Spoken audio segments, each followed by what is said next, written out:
So we're at a field day at Birchall's farm. So as you can see across the road, we're just opposite Lake Okado. There's still a lot of questions around soil carbon. There's still a lot of questions around diverse pastures. And I think, today is to debunk some of those myths. I'd like to welcome everybody here today.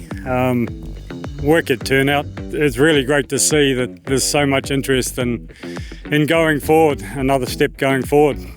Look, the job for us is creating a tool where we can create a feedback loop that provide enough support, evidence, science to allow the farms to make the changes.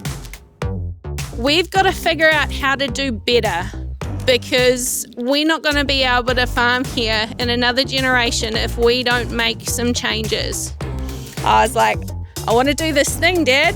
Give me your worst paddock on the farm for 2 years and I'll show you what we can do. I dug a hole in that in the summer. It was just like, it was beautiful, just fell apart.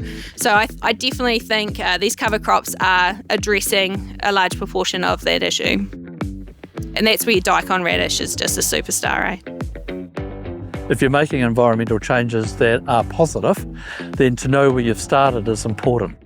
There is a direct relationship between the carbon that is in your soil and the amount of water that it will hold on to. You want the diversity above and below the ground. In New Zealand, we've got 7 million hectares that have the potential to be a carbon reservoir. So every farmer in the country, every food producer in the country, an incredible role to play, but also the opportunity for rewards. Regenerative farming is really about soil health. So how do we actually start looking after that one main organism that drives our farming business?